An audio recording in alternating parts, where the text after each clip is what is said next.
Assalamualaikum warahmatullahi wabarakatuh. Innal hamdalillah nahmaduhu wa nasta'inuhu wa nastaghfiruh wa na'udzu billahi min shururi anfusina wa sayyiati a'malina. May yahdihillahu fala mudilla lahu ومن يضلل فلا هادي له أشهد أن لا إله إلا الله وحده لا شريك له وأشهد أن محمدا عبده ورسوله اللهم صل وسلم على نبينا محمد وعلى آله وصحبه أجمعين أما بعد. Ma'asyiral ikhwah wal akhwat, kaum muslimin wal muslimat yang dirahmati oleh Allah Ta'ala. Pertama, kita mengucapkan alhamdulillah wa syukrilillah. Kita bersyukur kepada Allah Ta'ala karena semua kenikmatan mulai yang kecil dan besar hanya dari Allah. Dan mari kita tingkatkan kesyukuran kita ini dengan menuntut ilmu, dan kita amalkan yang ketika itu wajib atau sunnah.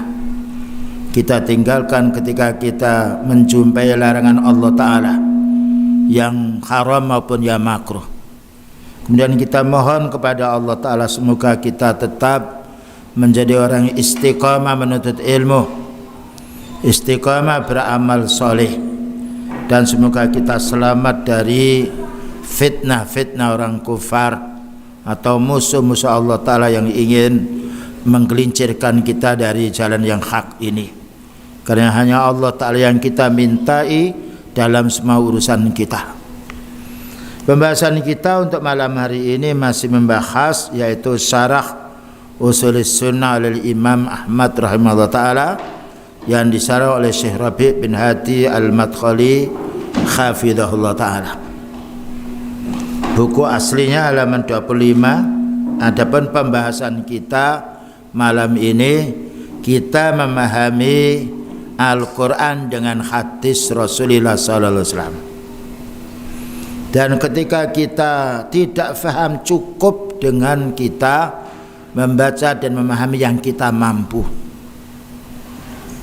Jangan sesuatu yang kita dengarkan dari Allah Ta'ala atau Rasulnya Sallallahu Alaihi Wasallam lalu kita bingung atau kita tidak faham lalu kita menolak. Tidak boleh, karena kita wajib sami'na wa ata'na, bukan sami'na dan membantah, tidak, tapi sami'na wa ata'na, kita dengarkan dan kita taati. Karena Allah Ta'ala dan Rasulnya Sallallahu Alaihi Wasallam tidaklah memerintah kita kecuali memerintah yang baik. Ada penakal manusia satu sama lain berbeda. Karena itu tidak ada sahabat yang menanya kepada Rasulullah SAW kenapa atau mengapa. Karena masalah urusan akidah, urusan gaib. Baik, kita baca keterangan dari Al-Imam Ahmad rahimahullah ta'ala. Kemudian kita akan mendengarkan pula keterangan syarah dari penjelasan Syekh Rabi' bin Hadi Al-Madkhali hafizahullah ta'ala. Qala al-Imam Ahmad rahimahullah ta'ala, wa man lam ya'rif tafsirul hadisi, siapa yang tidak tahu tafsirnya hadis. Ada yang tahu, ada yang tidak tahu. Siapa yang tidak mengerti tafsirnya hadis, wa yablughu aqluhu, dan tidak pula bisa difahami oleh akalnya, faqad kufiya dzalika, maka cukup dengan apa yang ia fahami. Cukup dengan apa yang kita fahami. Kalau kita tidak tahu, tanya pada orang punya ilmu. Wa uhkima dzalika, dan telah dihukumi kita ini mentaati Rasulullah sallallahu alaihi wasallam. Fa alaihi al-imanu bihi, kita wajib mengimani semua hadis beliau yang sahih. Faham atau tidak faham, karena otak manusia beda. Ada yang dangkal pemikirannya, ada yang cerdas, ada yang menengah. Wa taslimu lahu, dan kita wajib menerima. Kalau sudah ada hadis qala Nabi sallallahu alaihi wasallam dan itu sampai kepada kita sumbernya benar, wajib imani, wajib menerima. Contohnya, satu contoh yaitu lalat jatuh di kopi. Hadisnya suruh mencelupkan lalat itu, plek, lalu dibuang lalatnya, kita minum. Kok begitu? Ya ini sunahnya beliau. Ini bertentangan dengan kedokteran, kita bukan berpijak pada kedokteran, karena hadis ini sahih. Dan karena beliau bicara dasarnya wahyu, berbeda manusia biasa berpikir barangkali begini, barangkali begini. Ya. Demikian juga setelah makan kita disuruh menjilati jari-jari kita ketika kita makan dengan jari kita. Ya. Jatuh suruh ngambil, bersihkan, suruh makan kita. Itulah namanya sami'na wa ata'na.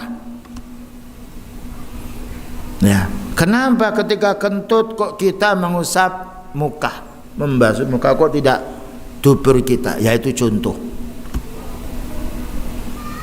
Nah inilah namanya sami'na wa ata'na, al-imanu wa taslim. Kita mengimani dan kita menerima, sudah selesai. Karena Allah Ta'ala tidak membebani kita yang kita tidak mampu. Fattaqullaha mastata'tum, bertakwalah kamu kepada Allah menurut kemampuanmu. Tidak bisa salat berdiri, duduk. Tidak bisa duduk, berbaring, karena enak kita ini. Jadi kita dalam Islam itu mudah. Kita tidak dibebani oleh Allah Ta'ala berpikir yang kita tidak mampu. Sepokoknya fahami itu, amalkan. Contohnya di sini mislu hadis as-sadiqi wal masduq. Hadis as-sadiq wal masduq maknanya beliau itu berbicara benar dan dibenarkan. Berhubungan dengan proses kejadian manusia. Kalau asalnya dari mani, ya 40 hari lagi menjadi tetap mani, 40 hari lagi menjadi segumpal darah, sehingga wanita itu tidak haid. 40 hari lagi menjadi segumpal daging. Terus ditiupkan ruh. Lalu malaikat suruh mencatat, tulis dia di surga nanti, di neraka nanti. Tulis dia sengsara, tulis dia musibahnya, tulis dia keuntungannya. Nah ini kadang kala orang menanya, loh kok begitu? Loh ini Allah yang menentukan. Nah, jadi kita ini sudah ditakdirkan oleh Allah Ta'ala di mana tempat tinggal kita, apa yang kita kerjakan, dapat musibah apa tidak kita ini. Cuma kita karena tidak tahu takdir itu, kita disuruh ikhtiar, suruh melaksanakan perintahnya, meninggalkan larangannya. Tapi kalau kita bisa melaksanakan perintahnya, meninggalkan larangannya, itu berarti pengantar takdir yang bagus. Selesai. Makanya ketika para sahabat menanya, mengapa walimah? Qala i'malu, sudahlah kamu beramal. Fakullun muyassarun lima khuliqa. Orang itu beramal akan sesuai dengan takdirnya. Mislu akhatisir ru'ya kulliha wa mislu ma kana mislahu fil qadar. Semisal tentang takdir. Nah, takdir itu sirrullah ta'ala ala ibadi, rahasia Allah Ta'ala yang Allah Ta'ala tidak memperlihatkan kepada hambanya. Dan ini dibantah oleh kelompok Qadariyah. Allah tidak menciptakan pekerjaan hamba, tapi hamba yang menciptakan. Kalau hamba yang menciptakan pekerjaan, berarti hamba itu enggak perlu sakit, tidak perlu kena musibah, wong pekerjaan dia menciptakan. Jadi tidak beriman dengan takdir. Kebalikannya Jabriyah, berlebih-lebihan beriman dengan takdir, akhirnya tidak mau berusaha. Maka orang mukmin meyakini takdir karena itu perintah, dan juga berusaha karena Allah telah menyuruh kita untuk sholat. Bukankah itu usaha? Menyuruh kita untuk siam, menyuruh kita nikah, menyuruh kita cari rezeki. Contoh lain, wa mislu ahadisir ru'ya kulliha, seperti hadis yang menjelaskan Allah akan memperlihatkan diri kepada hamba yang beriman. Kapan? Besok pada hari kiamat. Nah ini disanggah oleh kelompok Murji'ah, ada kelompok yaitu Mu'tazilah. Jadi bukan beriman sami'na wa ata'na, tapi mengapa? Ini menunjukkan tidak beriman, tidak yakin. Kalau katakan mengapa berarti kan masih beraku. Padahal Allah berfirman, "Dzalikal kitabu la raiba fi." Kitab Al-Quran itu tidak ada keraguan di dalamnya. Hudal lil muttaqin, petunjuk untuk orang takwa. Maka orang bertakwa dia yakin ini bicara Allah mesti benar. Tidak faham, kita menyerahkan diri pada Allah. Faham, alhamdulillah. Ya. Jadi orang mukmin besok pada hari kiamat akan melihat Allah. Jangan disangkal. Karena ada dalil nanti akan dijelaskan. Wa inna'at anis samai, walaupun kurang enak didengar. Loh, kok begini ya? Itu kan kita punya hawa nafsu. Tapi kalau kita menerima sami'na wa ata'na sudah selesai. Ya. Tapi mengapa? Loh kok begini? Itu maknanya tidak beriman, menyangga, raib, ragu. Wastaukhasa minhal mustami', dan merasa berat didengarkan oleh pendengaran. Gimana Allah kok turun? Allah kok punya tangan? Ya. Allah kok datang malam hari jam sekian? Maknanya sepertiga malam. Ya itu menunjukkan ragu. Itu kan itu haknya Allah. Ada dalilnya, kita imani ya Allah Ta'ala turun. Bagaimana kita tidak tahu, kita hanya dikabari. Selesai. Seperti Bilal, dikatakan oleh beliau, saya melihat kamu itu, ya suara kakimu itu di surga. Wahai Bilal, kamu beramal apa? Padahal Bilal itu di dunia. Ya wahai Nabi, saya amal saya sedikit. Namun setelah wudu saya sholat 2 rakaat. Selesai kan. Anjuran untuk setelah wudu sholat 2 rakaat.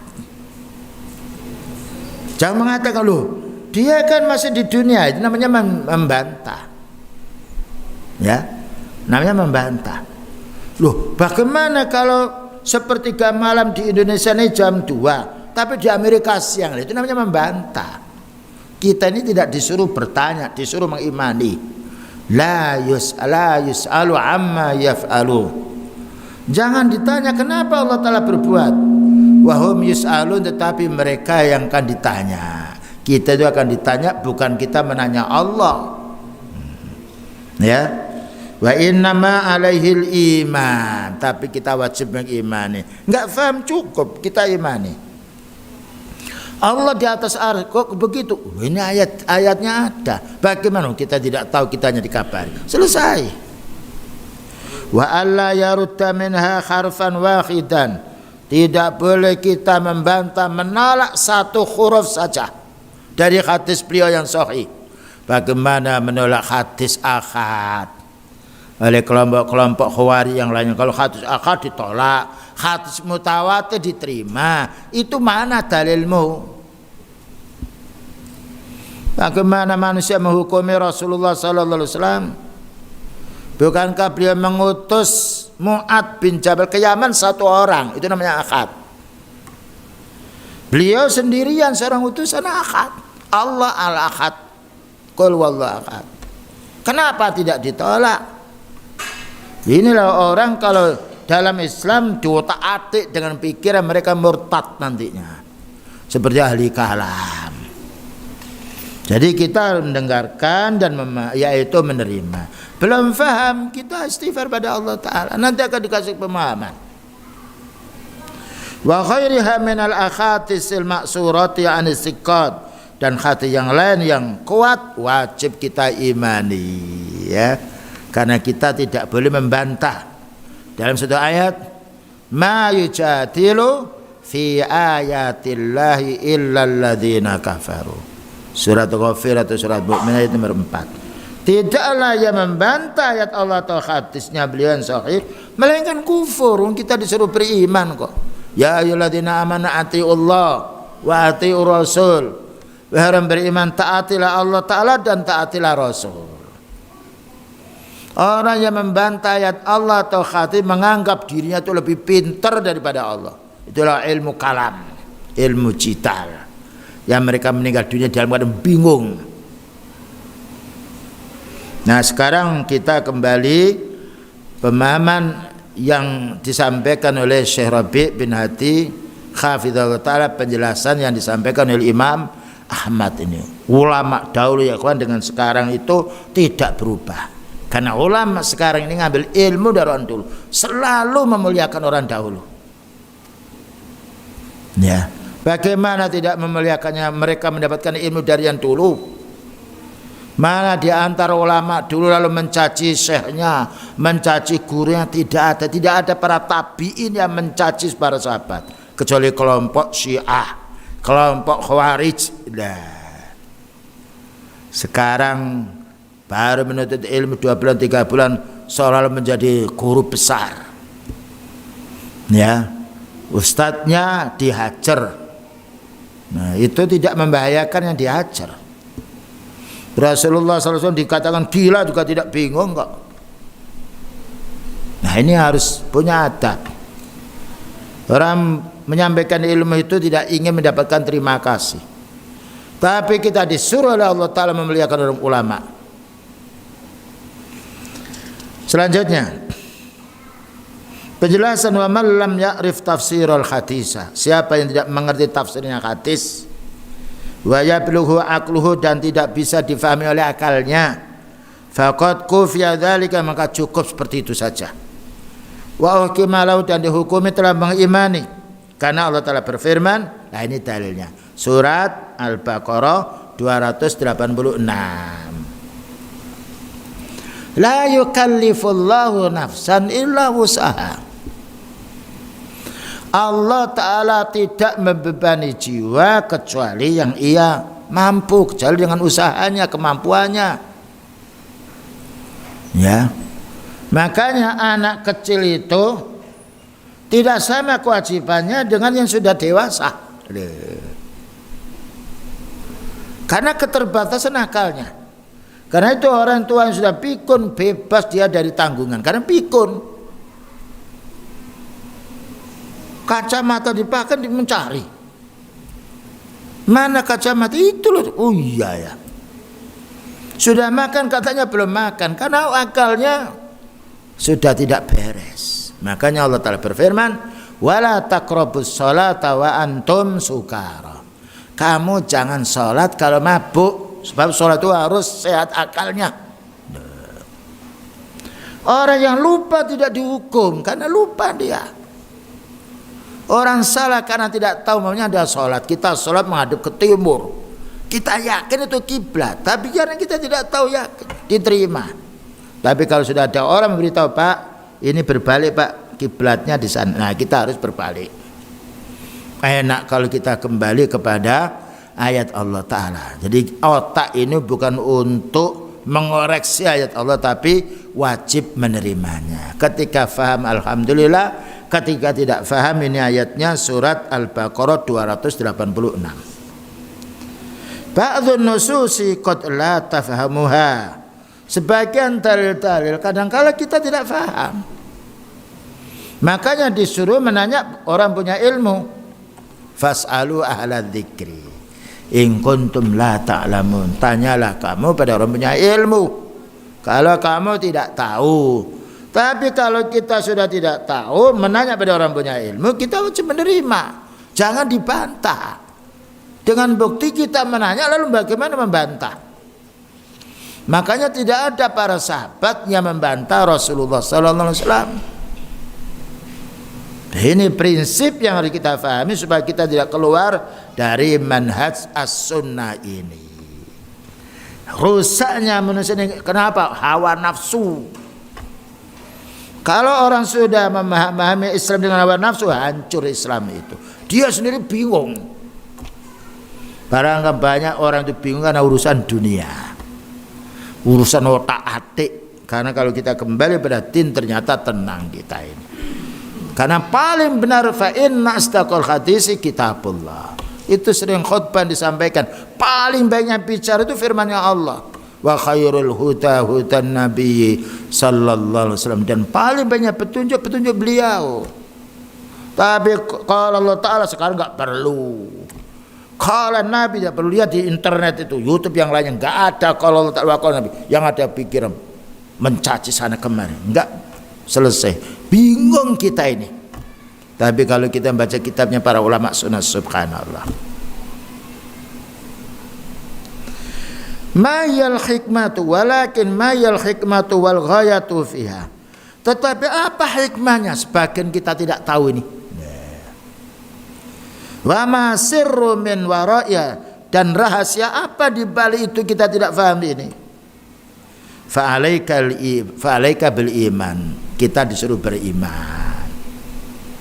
Bayangkan kita disuruh mengimani malaikat. Pernahkah mata kita melihat malaikat? Tidak pernah. Loh, kenapa kau mengimani? Karena ada dalil. Selesai kan. Berarti inilah faedahnya, nikmatnya kita punya pikiran, punya hati. Kalau kita mau menerima syariat Allah, tenang jiwa kita. Karena itu orang gelisah itu karena orang yang zaghuh, berpaling dari din. Tidak ada manusia yang paling tenang kecuali orang yang berpijak kepada nusus Quran dan Sunnah. Lihat para anbiya, tidak ada para nabi yang tidak dibenci, yang tidak mau dibunuh di perkara mereka, tapi hatinya tenang saja dia. Ketenangan bukan makan enak dan bukan kehidupan yang mewah. Ketenangan itu ketenangan hati.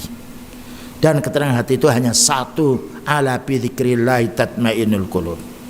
Ingatlah dengan zikrullah menjadi tenangnya jiwa. Apalagi kita mau memahami Al-Quran. Oh iya, ada peristiwa, oh ini loh dalilnya. Selesai. Dalil itu lebih mantap daripada obat. Ini kita dapat musibah ini loh dalilnya. Ini ayatnya, selesai dia. Li'anna hadza muqtadul iman, karena ini menunjukkan perkara iman. Bagaimana kita mau menanya? Iman, dikatakan iman itu pekerjaan hati yang kita mengetahui dengan dalil, tidak bisa diterka oleh pikiran kita. Bayangkan kalau kita mau berpikir perkara yang sudah jelas, telur itu kan isinya apa? Putih dan kuning. Loh, kok menetas ayam? Kenapa kita tidak heran? Telur ini kalau kita buka tidak ada paronya, tidak ada bulunya, tidak ada tulang. Kita tidak heran seperti itu. Padahal dari putih dan juga kuning. Kalau itu putih dan dari telurnya bebek keluar bebek, burung keluar burung. Kenapa kita tidak membantah? Karena mata kita melihat. Masalah iman kita tidak tahu. Makanya disuruh mengimani perkara gaib, mengimani Allah. Karena mata kita tidak melihat. Iman itu suruh yakin. Ya, karena kita tidak melihat di kabar, disuruh yakin, dan mesti yang disampaikan oleh Allah Ta'ala itu benar. Beriman pada malaikat kita tidak tahu. Beriman kepada yakni kitab Allah, ya. Beriman pula kepada utusannya Allah Ta'ala. Beriman kepada hari kiamat. Beriman dengan takdir. Ini perkara yang gaib, yang tidak bisa dijangkau dengan otak manusia. Kita yakin dengan dalil. Amantu bil ghaibi, amantu bi anna Muhammadan haqqun. Kita wajib mengimani perkara gaib. Tandanya orang yang bertakwa di dalam surat Al-Baqarah yang pertama atau yang kedua, Pak? Alladzina yu'minuna bil ghaibi. Dzalikal kitabu la raiba fihi hudal lil muttaqin. Quran ini petunjuknya orang takwa. Alladzina yu'minuna bil ghaibi. Orang takwa itu orang yang beriman perkara gaib yang tidak bisa dijangkau oleh otak, tidak bisa dijangkau oleh mata. Berarti kalau tidak beriman gaib, kafir, bukan orang muttaqin tapi orang fujar. Menakkan kita itu. Yang menjadi sebab nakal kita itu ini hawa nafsu itu. Hawa nafsu itu gimana membunuhnya? Ya susah kita. Baca Al-Quran, fahami maknanya, selesai. Orang suka menggunakan otaknya itu karena mereka tidak membaca Quran, tidak memahami atau membaca tidak difahaminya. Makanya para ulama tidak ada yang sedih mereka itu. La khaufun alaihim wa lahum yahzanun. Tidak gelisah, tidak sedih. Siapa itu? Alladzina amanu wa kanu yattaqun. Orang yang mengimani urusan gaib dan dia bertakwa, melaksanakan perintah Allah, meninggalkan larangannya. Nikmat. Dan kenikmatan iman takwa ini tidak bisa dipinjam, tidak ada toko jual beli. Yang bisa menikmati adalah orang berilmu, beramal itu. Makanya ada orang 2, 3 berjalan itu beda. Yang satunya berani, yang 2 bingung dia. Ya, dalam sholat pun satu baris, tapi kenikmatan, ketegangan dalam hati beda dia. Ya, inilah hikmahnya. Beliau mengatakan ala at-taqwa hauna. Ketakwaan orang itu dilihat dari hatinya. Wa annal Qur'ana haqqun. Sungguhnya Al-Qur'an itu benar. Sudah benar. Ya. Beliau dengan bukti tidak pernah berubah. Hadisnya beliau ditulis oleh sekian para ulama sunnah. Sekarang peraturan di dunia mana yang kekal semisal Al-Quran dan hadis tidak ada. Apa kurang percaya kita ini?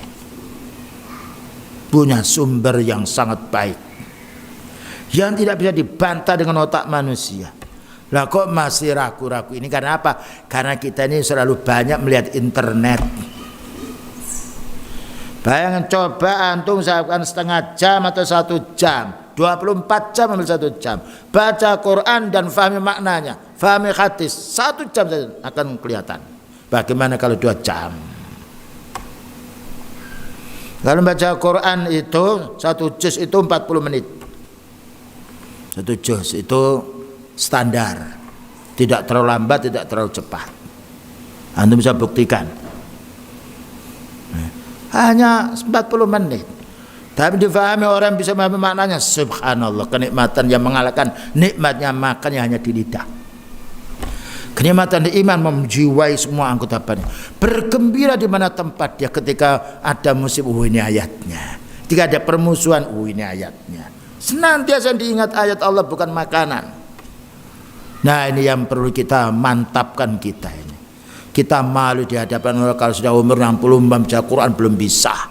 Bahasa Inggris lancar. Ya. Mati kita akan ditanya oleh Allah Ta'ala, siapa Rabb kita, siapa Nabi kita, apa agamamu. Nah, itu tidak mungkin kita akan bisa menjawab kalau kita tidak banyak belajar. Seperti orang tidak tahu urusan video, suruh jawabnya tidak bisa, harus menanya. Nah, berikutnya, wa annahu la yantiqu anil hawa wa ma jaa bihi Muhammadun haqqun. Yang disampaikan oleh beliau sallallahu alaihi wasallam mesti benar dengan bukti tidak berubah. Wa annahu la yantiqu anil hawa, karena beliau tidak bicara dengan perasaan, dengan penemuan, dengan mimpi, tidak. Berbicara dasarnya wahyu. Mimpi beliau itu mimpinya wahyu, lain dengan mimpi kita. Padahal mimpi orang itu ketemu ular. Ya, mimpinya beliau wahyu. Fama arafta falhamdulillah. Kalau kamu bisa faham, alhamdulillah. Wa ma lam ta'rif, yang kamu tidak faham, fakilhu ila alimihi, serahkan pada yang punya ilmu. Wa qad kafaka, cukup. Nah, enak kita ini menurut Islam itu. Nah, tidak kita ini dituntut sesuatu yang tidak mampu. Beda dengan peraturan manusia, kalau nggak bisa, nggak boleh kerja di sini. Bayangkan kalau kita ini sakit, lumpuh, atau sakit tidak bisa berjalan, mau kerja di pabrik, suruh pulang, kita tidak dikasih duit. Ya, mungkin kalau 1, 2 mungkin. Itu selamanya tidak, karena orang kerja butuh badan sehat. Tapi kalau kita ini tidak mampu berdiri, sholat boleh dengan duduk, subhanallah. Tidak bisa duduk boleh dengan berbaring, pahalanya sama dengan berdiri. Karena berbaringnya bukan karena malas, tapi karena ketidakkemampuannya. Fattaqullaha mastata'tum. Bertakwalah kamu kepada Allah menurut kemampuanmu. Cari peraturan dunia yang semisal Islam tidak ada. Karena Islam, al-Islamu ya'lu wa la yu'la alaih. Islam itu tinggi derajat dan tidak ada yang bisa melebihi ketinggiannya.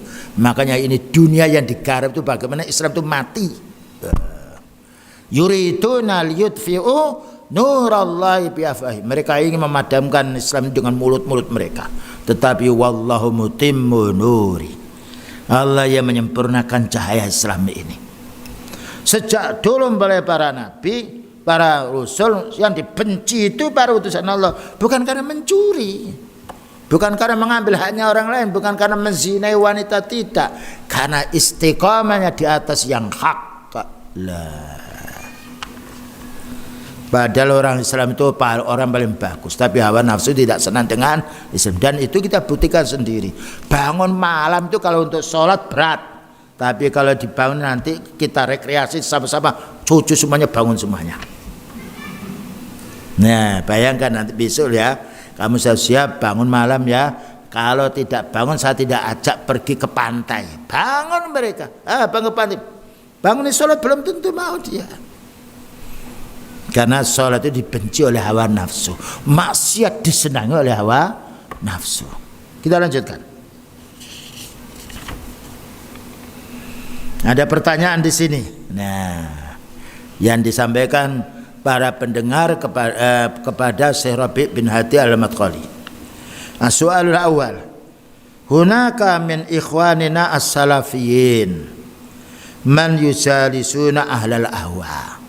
Ya Syekh, ada saudara-saudara kita yang salafi ini, mereka itu berteman dengan orang-orang penyembah hawa nafsu. Bagaimana hukumnya?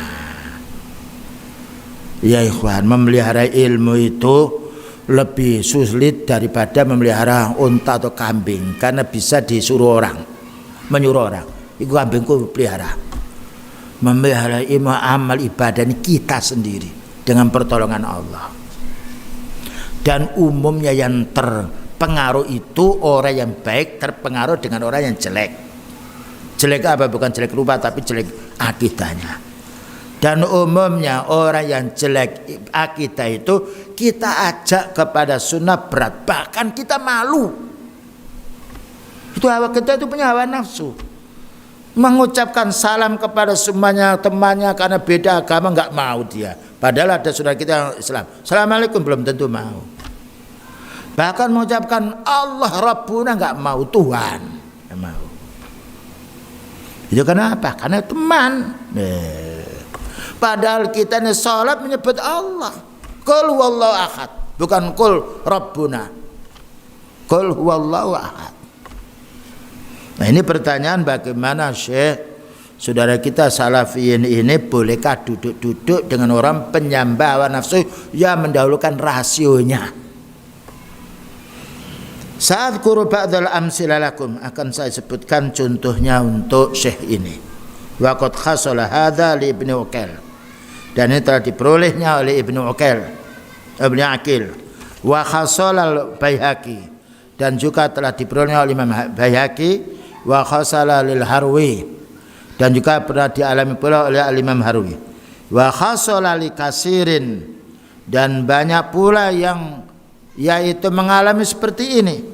Wa kasirin alam tidak di tarikhil islami, dan banyak kita buktikan sepanjang sejarah Islam. Wal kasiru ightarru bi anfusihim, umumnya orang bergaul dengan penyembah nafsu itu tertarik, tertipu dengan hawa nafsu. Fajalasu alal awai fadau. Mereka memberanikan diri untuk duduk-duduk dengan penyembah hawa nafsu itu, lalu mereka sia-sia. Umumnya orang mau menegur yang hak, yang batil itu berat. Tapi orang yang berbuat batil, mengajak orang yang hak kepada kejahatan itu tidak malu, karena setannya yang mendorong. Ya. Dan itu kita saksikan sendiri loh. Kita punya atasan punya. Atasan kita mamanya makan tangan kiri, belum tentu kita menegur, Pak, tangan kanan belah. Tapi mereka menyuruh kita maksiat itu kita sudah tahu, tapi kita nggak mampu karena ada urusan dengan duit. Nah, inilah bahayanya pergaulan, terutama mengurusi masjid. Bersihkan dari orang-orang yang tidak beres akidahnya, nanti menjadi rusuh. Dan itu ada faktanya, buktinya ketika orang munafik mau ikut beliau perang, Allah turunkan ayat, jangan mereka ikut perang. Zaman Rasulullah SAW. Nah, ya, jadi ulama dia harus hati-hati dengan siapa mereka bergaul, karena pergaulan ini pengaruhnya besar.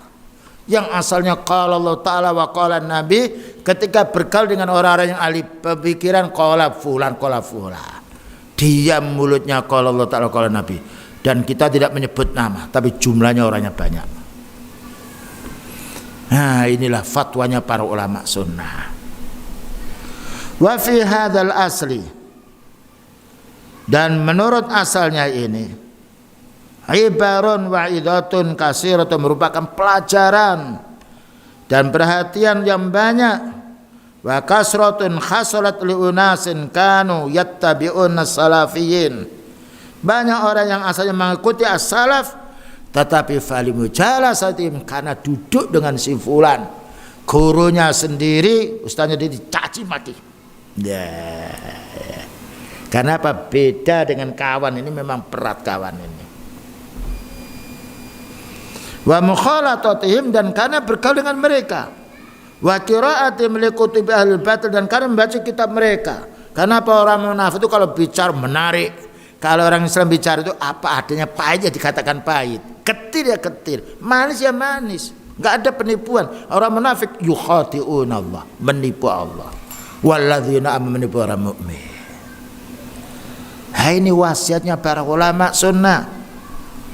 Fanasihatun lihaula, maka nasihatku katanya Syarabi untuk orang-orang yang bergaul, mencoba bergaul mendekati mereka ini, ayyastafitu min ikhwanihim, hendaknya mengambil faedah dari ikhwan-ikhwan mereka yang terjerumus duduk dengan mereka itu. Wa yastafitu qabla dzalika min hadzal manhajil azim, dan harus mengambil faedah pula, yaitu ceritanya orang-orang dahulu. Alladzi yahussuka 'ala salamati, yang mengajak kamu supaya selamat, wan najati bi nafsika, dan supaya dirimu selamat. Fa wallahi inna salamata la ya'tiluha syai'un, demi Allah katanya Syekh Rabi, keselamatan itu, keselamatan iman tidak bisa ditandingi oleh apapun. Makanya para ulama sunnah ketika Imam Malik didatang, Imam Malik ini Imam Darul Hijrah, didatangi kelompok Mu'tazilah, saya akan membacakan ayat. Disuruh pergi, didatangi orang Mu'tazilah, menanya dia, Aina Allah, menanya Ar-Rahmanu 'alal 'arsy istawa, Allah itu di atas, ya, di atas ars itu gimana? Disuruh dijawab. Setelah itu disuruh keluar, suruh keluar orang itu. Padahal sudah dijawab dengan bagus. Karena apa? Karena khawatir ulama sunnah ini, khawatir tentang dirinya sendiri. Ketika datang ke subhat, lalu subhat itu kalau sudah masuk ke hati repot untuk keluar. Seperti ikan kalau sudah masuk ke wuwu, kalau keluar dadal semuanya mukanya ini. Nah, harus terpaksa dia di wuwu itu sampai mati dia. Nah, inilah perlunya kita kepada siapa bergaul, ya. Menyelamatkan akidah ikhwan penting sekali. Karena umumnya mereka itu akidah kita ini hilang dengan fulus duit, dengan kursi, tapi bukan kursi ini. Nah, ini hati-hati, ya. Kita bersabar sejenak, keselamatan untuk selamanya. Wasu'alu tsani, pertanyaan nomor 2. Kita dengarkan adzan dulu. Nah, kita lanjutkan soal yang nomor 2 yang disampaikan oleh pendengar kepada Syekh Rabi' bin Hadi Al-Madkhali hafidhahullah taala.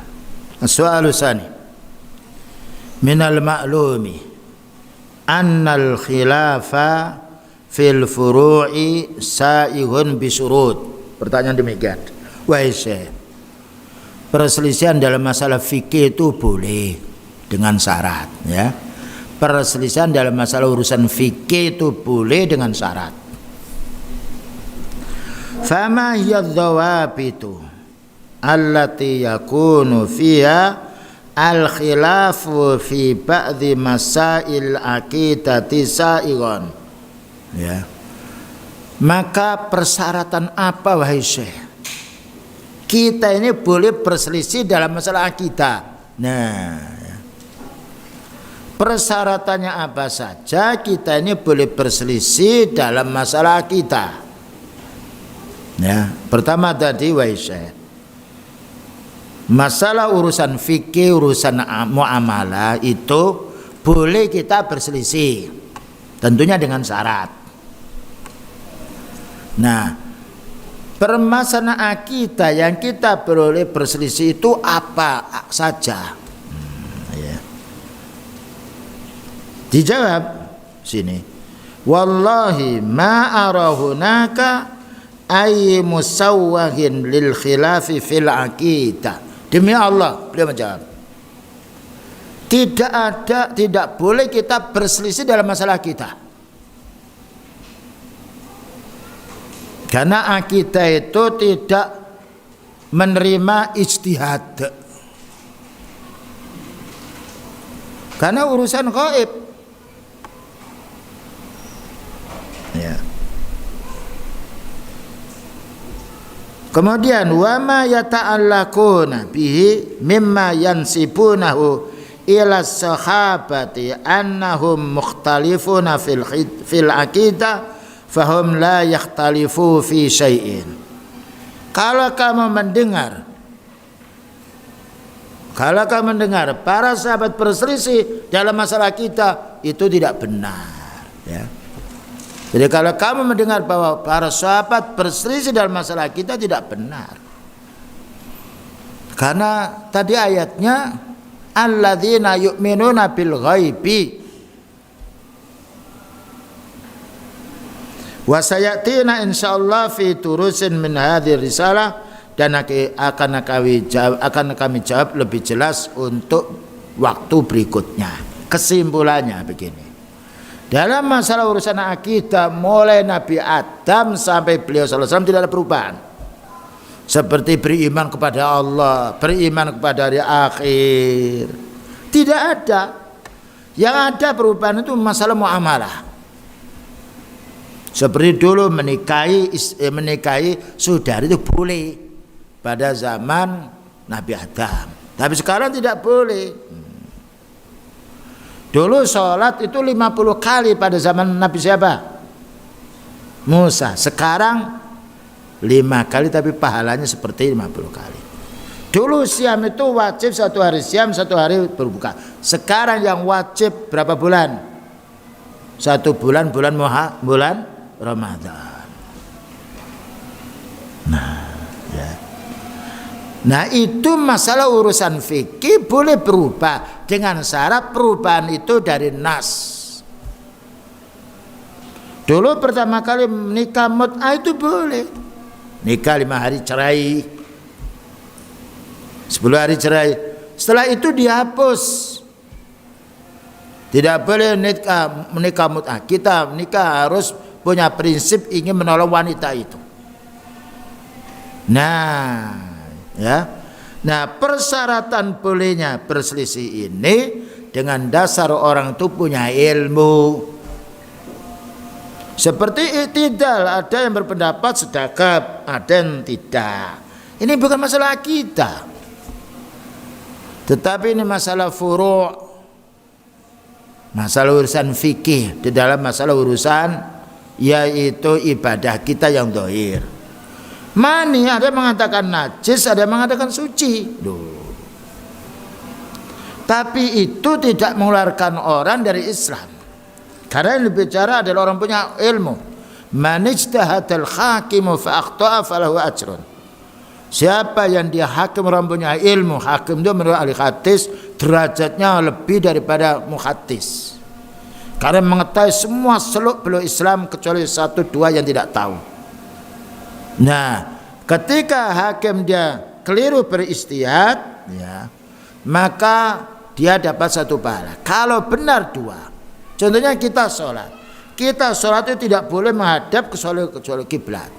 Tapi kalau kita ini tidak tahu ini kiblat atau tidak, dan tidak ada HP yang ada kiblatnya, tidak ada yang kita tanya, maka kita sholat meyakini di mana kita menghadap.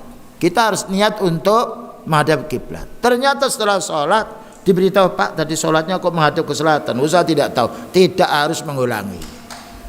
Ini masalah urusan fikih furu'. Masalah akidah tidak ada perubahan. Nah, ya ini yang harus kita fahami. Baik, soalnya nomor 3. Idza istama'a as-sahabatu ala mas'alatin ma. Jika para sahabat sudah sepakat dalam satu masalah. Nah ini ya. Jika sahabat sepakat dalam satu masalah, tidak berselisih. Hal yajuzu liman ja'a ba'dahum ayuhdisa qaulan. Bolehkah generasi setelah sahabat ini membuat hujjah yang baru, ya, membuat pendapat yang baru yang menyelisihi ijma'nya para sahabat? Paham kan soalnya? Para sahabat telah bersepakat dalam satu masalah, tidak ada yang berselisih. Bolehkah generasi sesudahnya ini punya pendapat yang menyimpang ijma'nya para sahabat? Jawabnya beliau mengambil dari surat An-Nisa 115. Hadza yu'arridu ila wa'idin syadidin wa khatarin kabirin. Orang yang menyelisih ijma'nya para sahabat berarti menjatuhkan dirinya kepada azab yang sangat besar. Ya. Jadi berpendapat yang menolak ijma'nya para sahabat berarti dia menjerumuskan dirinya ke neraka. Para sahabat itu ijma' bersepakat, bukan bersepakat dengan hawa nafsu, bersepakatnya karena ilmu. Dan orang yang nomor 1, nomor 2 setelah Rasulullah sallallahu alaihi wasallam, bagaimana orang sesudahnya menyelisih para sahabat? Makanya orang kelompok Syiah, kelompok Khawarij, ya, dan juga Mu'tazil yang menyelisih sahabat, hancur mereka. Dalam kebingungan sampai mati mereka, kecuali tobat. Nah ini menunjukkan ijma'nya sahabat hujjah untuk kita. Dan ini hanya orang punya ilmu yang tahu. Makanya kita disuruh mengajar orang punya ilmu. Orang yang alim ketika ditanya tidak tahu, jangan memberanikan diri saya tahu. Jangan orang alim. Rasulullah SAW ketika ditanya yas'alunaka 'anir ruh, mereka orang Yahudi menanya kepadamu tentang ruh, kulir ruhu min amri rabbi, katakan wahai Nabi, urusan ruh itu Allah, saya tidak tahu. Nah ya, ini pertanyaan yang harus kita pahami. Kalau ijma' sahabat, kemudian ada orang yang menyelisih ijma', ini jelas memasukkan dirinya ke neraka. Dengan dasar surat An-Nisa 115. Wa may yushaqiqir rasulah min ba'di ma ja'ahumul huda min ba'di ma tabayyana lahul huda wa yattabi' ghaira sabilil mu'minin nuwallihi ma tawalla wa nuslihi jahannama wa sa'at masira. Artinya, wa may yushaqiqir rasulah, barang siapa yang menyimpang dari sunnahnya beliau. Menyimpangnya ini mim ba'di ma tabayyana lahul huda, setelah jelas nampak dalil kepada si dia. Ditolak ditolak sunnahnya beliau setelah dia tahu. Yang nomor 2, wa yattabi ghaira sabil mu'minin, dia tidak mau mengikuti jalannya orang mukmin. Orang mukmin yang pertama kali setelah beliau siapa? Para sahabat. Nah, barang siapa yang menolak sunnahnya beliau, itu kalau kita ringkas bicara. Nomor 2, dan barang siapa yang menolak sunnahnya para sahabat, nuwallihi ma tawalla, kami palingkan di mana dia berpaling. Maknanya Allah Ta'ala tidak memberi petunjuk sama si dia. Makanya ahli bid'ah itu berat untuk dinasihati, banyak melawannya daripada menerima, karena mereka telah meninggalkan sunnahnya beliau, meninggalkan sunnahnya para sahabat.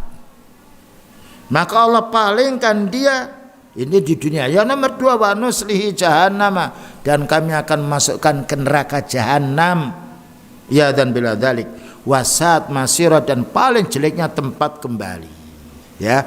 Jadi ayat ini memberi penjelasan kalau sudah para sahabat bersepakat tidak berselisih, jangan mencoba-coba kita punya pendapat sendiri. Karena kita itu hidup di tengah fitnah. Bahkan orang-orang punya pendapat seperti itu karena apa? Kedangkalannya dengan Islam, atau karena tidak senangnya dengan wahyu Allah. Tapi para ulama sunnah yang mengikuti Al-Quran dan sunnah tidak akan menyelisih sahabat, bahkan didahulukan setelah beliau para sahabatnya. Ajma'as sahabatu ala mas'alatin, sahabat telah bersepakat dalam satu perkara. Wa anta ta'ti bi ru'yin akhar, lalu kamu punya pendapat sendiri. Nih, kamu punya pendapat yang lain, padahal sahabat sudah bersepakat. Hadza kharqul ijma', ini membakar ijma'nya para sahabat. Ini membakar fatwanya mereka. Wa mukhalafatil kitab, mereka menyelisih Al-Quran. Was sunnah, tidak menyelisih hadis. Kalau sudah begitu kufur mereka. Kita tidak disuruh untuk berpendapat dengan pendapat kita kok. Mana dalilnya kita harus kembali pada pendapat kita itu mana? Bukankah Allah berfirman, fa in tanaza'tum fi syai'in farudduhu ilallahi war rasul in kuntum tu'minuna billahi wal yaumil akhir dzalika khairu wa ahsanu ta'wila. Surat apa itu? Surat An-Nisa nomor 59.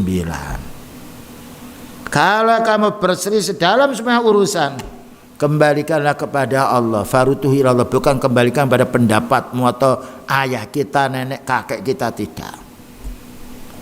War Rasul, dan kembalikan pada hadis beliau. Kalau kamu itu orang beriman, nah, in kuntum tu'minuna billah, dan mengimani hari pembalasan. Jadi orang mukmin ada satu masalah, bukan bagaimana Pak menurut Bapak, bagaimana adik menurut adik, bukan. Bagaimana menurut kepala saya, tidak. Bagaimana menurut atasan saya, tidak. Bagaimana menurut organisasi saya, tidak. Tidak ada, kita harus kembali kepada organisasi. Tunjukkan dalilnya.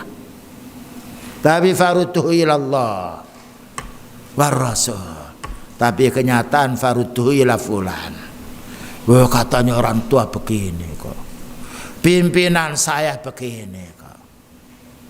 Itu masuk ayat wa idza qila lahum ittabi'u ma anzalallahu qalu bal nattabi'u ma wajadna 'alaihi aba'ana.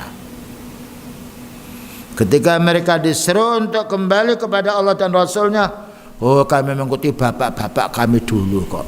Nah, tidak terasa orang bicara kita melanjutkan perjuangan orang tua kita. Perjuangan orang tua kita, perjuangan apa? Kalau perjuangan orang kita menuju kepada sunnah, berarti kita melanjutkan sunnahnya beliau. Sekarang jarang kita, mari kita kembali, mana dalilnya, jarang. Tapi katanya Sufyan kalau bilang jutaan manusia. Ini hanya kelompok Mu'tazilah. Jadi banyak orang Islam ini yang kena pengaruh Mu'tazilah, logika yang dipakai. Inilah faedahnya kita membaca kitabnya ulama sunnah.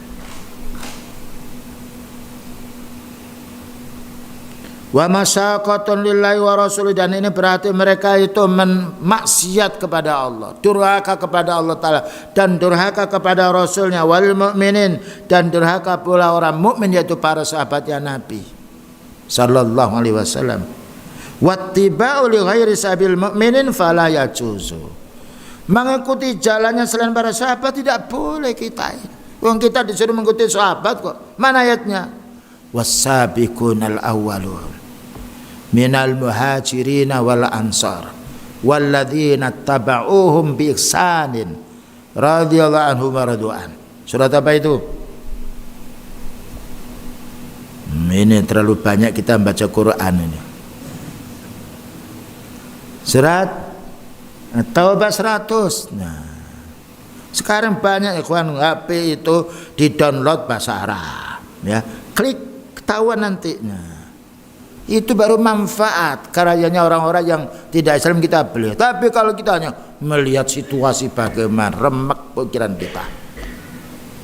Hadis bisa dimasukkan. Bayangkan ini kita manfaatkan ini. Ya, di mana tempat kita tidak bisa pergi ke tempat yang lain, mereka bisa mendengar. Baru manfaat dunia itu kalau kita gunakan untuk ibadah kepada Allah. Tapi juga begitu, kita download bahasa Arab juga ada. Mencari komus, klik tampil. Mencari hadis ini palsu apa hadis benar, masuk. Kalau kita bisa membaca Arab, bisa paham, nah klik masuk. Oh, ini hadisnya palsu, ini hadisnya sahih. Dan apapun yang dimuat ini orang ahli bid'ah, kita tahu ini orang ini menipu hadis beliau. Keutamaan ilmu tidak bisa dikalahkan oleh siapapun orang. Nah, perangkat-perangkat seperti itu kita manfaatkan. Nah, kita bisa berdakwah lewat Zoom, lewat internet, yang lainnya. Nah, kalau seperti itu manfaat kita punya perangkat lunak ini. Tapi kalau hanya urusan dunia saja, ingin melihat kemaksiatan, naudzubillah min dzalik. Soal nomor 4. Ana rajulun a'malu fi ikhda al-wadhaifi. Saya ini bekerja dalam satu instansi atau kepegawaian. Wa ba'dhu zumalai min ashabil manahijil munharifah. Tapi teman-temanku ini orang-orang yang ahli bid'ah, penyimpan namanya manhajnya enggak benar. Ya, dia kerja dalam satu perusahaan, tapi teman-temannya ini min ashabil manahijil munharifah. Tapi teman-teman yang banyak ini adalah akidahnya tidak benar, manhajnya kocar-kacir. Fama nasihatu kali fil khadari min mujalasatihim. Bagaimana nasihat Syekh untuk saya? Bolehkah kami bergaul dengan mereka ini? Al-jawab, ibkhas laka ala majalin akhar. Coba kamu cari pekerjaan yang lain. Subhanallah. Karena teman ini umum yang baik itu kalah dengan yang tidak baik. Kecuali kalau kita istiqomah betul. Cuma berat kita istiqomah di tengah-tengah orang yang banyak jumlahnya, 50 kita sendirian. Jadi kalau kita memang istiqomah betul mendakwai terus, tapi kalau tidak bisa, kita akan dimakan oleh mereka. Ibkhas laka ala an majalin akhar. Coba kamu cari tempat yang lain. In wajadta fihim man yakbalu da'wataka falhamdulillah. Kalau kamu jumpai tempat yang lain dan kamu bisa mendakwai mereka, alhamdulillah. Pokoknya jangan sampai kita ini didakwai. Upayakan kita bisa mendakwai mereka dengan dasar ayat kuntum khaira ummah. Kamu itu paling baiknya umat. Ukhrijat linnas, dikeluarkan untuk manusia. Ta'muruna bil ma'ruf wa tanhauna 'anil munkar. Menyuruh kebaikan dan membendung kemungkaran. Yang penting bagaimana kita tidak kena arus mereka, itu yang pertama. Tapi kalau kita sampai kena harus mereka wajib keluar. Kalau kita bisa istiqomah dan mendakwai tidak berhasil itu bagus. Ayatnya mana? Innal ladzina tawaffahumul malaikatu dzalimi anfusihim. Coba siapa yang punya HP itu bisa cari ya. Innal ladzina tawaffahumul malaikatu dzalimi anfusihim. Ketika Allah Ta'ala mencabut hamba Allah Ta'ala yang berbuat zalim dirinya, qalu fima kuntum, ditanya oleh mereka, kenapa matimu kok seperti ini ya. Naik ke atas turun lagi, nazaknya begitu berat. Jawabnya, qalu kunna mustad'afina fil ard. Begini wahai malaikat, kami ini di dunia orang tertindas. Apa katanya duran? Apakah itu bisa diterima oleh malaikat? Ya. Kalau jawabnya malaikat, alam takun ardullahi wasi'atan fatuhajiru fiha. Bukankah bumi Allah Ta'ala itu luas sehingga kamu bisa pindah ke tempat yang lain? Ternyata udzur itu tidak diterima. Jadi apa yang disampaikan oleh Syekh Rabi ini benar, walaupun tidak disebutkan dalil, tapi itu dalilnya. Ya, dicoba itu dia cari ayatnya itu. Terutama para asatidz harus tahu, mendownload itu, ayatnya sekian. Jadi malaikat menanya, alam takun ardullahi wasi'atan fatuhajiru fiha. Bukankah bumi Allah Ta'ala luas sehingga kamu bisa hijrah? Nah ini. Tapi kalau kita bisa bertahan, bismillah. Bertahannya kita di tengah kelompok yang tidak benar itu pelajaran untuk mereka. Oh, dia ternyata istiqomah ini. Nah, kemudian apa katanya? Kalau kamu menjumpai tempat yang lain, kamu bisa mendakwai, falhamdulillah, kamu harus bersyukur kepada Allah. Wa imma wajadta, kalau kamu tidak menjumpai tempat yang lain, fabkhas an majalin akhar, maka carilah pekerjaan di tempat yang lain. Insya Allah akan ada. Karena Allah Ta'ala telah menentukan rezeki kita. Sedikit banyak telah ditentukan. Cuma kita tidak tahu di mana rezeki kita. Namun kalau kita tetap bergantung pada Allah, menjadi orang bertakwa, insya Allah apa yang kita cari rezeki itu ada. Tapi upayakan kita istiqomah mencari rezeki. Karena umumnya orang itu kalau sudah jadi pimpinan biasanya mendoktrin ke bawah. Nah, bayangkan ya kawan, orang kerja di pabrik memakai jenggot itu kadang-kadang tidak boleh. Padahal jenggot ini enggak mengganggu orang. Cingkrang tidak boleh. Ditanya alasannya apa? Pokoknya enggak boleh. Kan itu kan tidak bisa. Jadi maunya kita itu kerja di tempat mereka itu maunya seperti mereka. Kalau orang muslim ini dia laki-laki perempuan istiqomah tidak dapat mereka pegawai. Nah, tapi kalau iman kita itu lemah jadi budak kita itu oleh mereka. Harus difahami. Istiqomah di atas yang hak, kenikmatan di akhirat nanti. Tapi kalau kita menjadi orang yang lemah imannya bahaya. Belum tentu kita kaya di dunia bisa menikmati semuanya.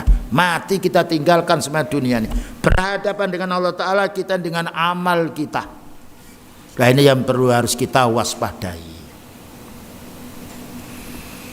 Baik, itulah yang dapat disampaikan. InsyaAllah pertanyaan yang lain akan kita lanjutkan. Dan begitulah ikhwan ya, pentingnya kita membaca kitabnya para ulama sunnah.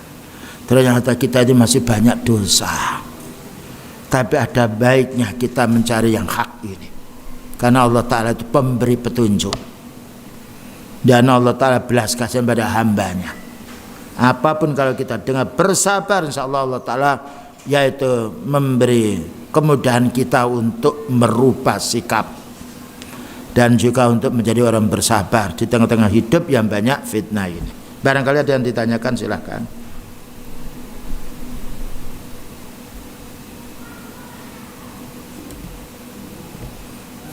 Ya. Waalaikumsalam warahmatullahi wabarakatuh. Ada video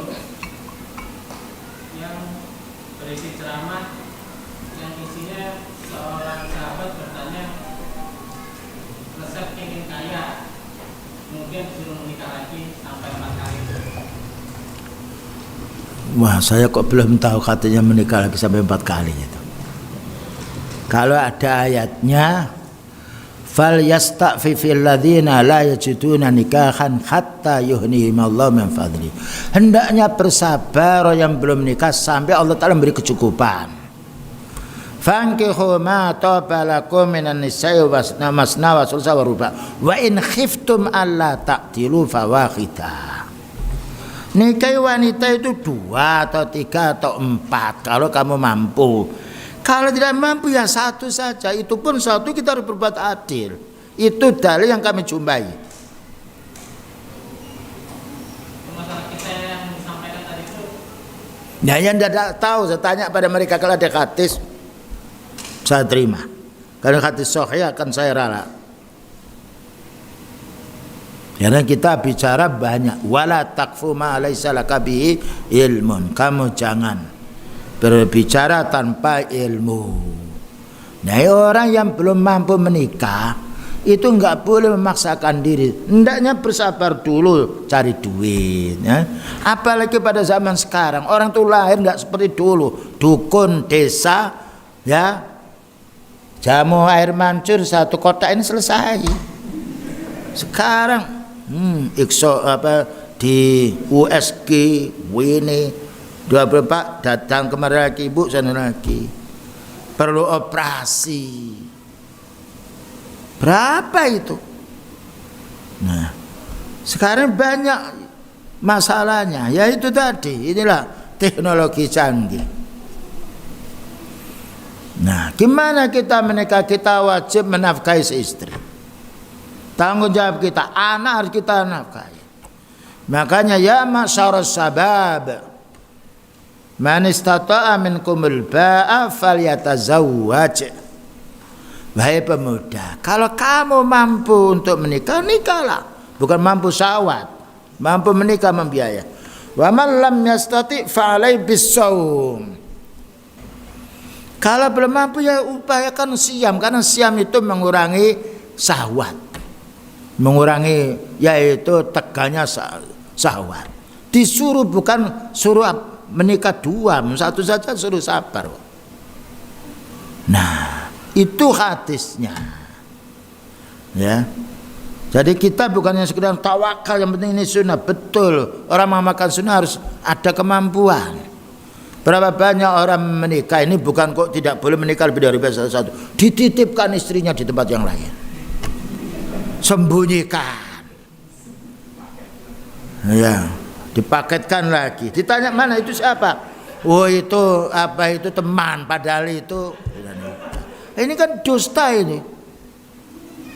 Rasulullah SAW punya istri, kalau pergi diajak dua-duanya. Kalau tidak bisa diundi dulu, ya, diundi dulu. Dan itu rumahnya dekat-dekat itu, di belakangnya masjid itu. Nah, ini satu kamar sendiri. Tidak dikumpulkan satu rumah, nanti apa? Ini bertarung. Nah, wanita kan, ya akalnya kurang, agamanya kurang, dicampur gitu.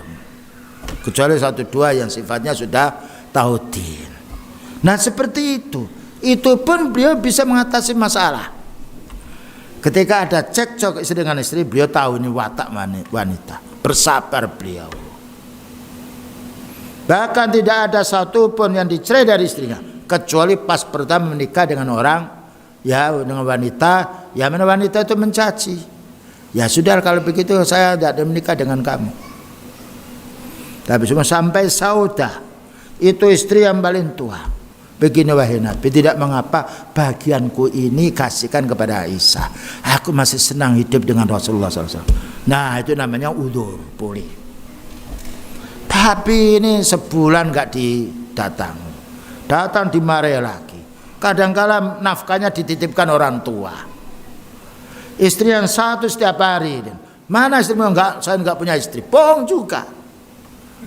Nah, itu kalau orang awam yang mengerjakan, yang begitu, orang enggak ambil pusing. Tapi kalau seorang ustadz mengaku salaf seperti itu, bingung pula kita. Loh, ustadz kok begitu?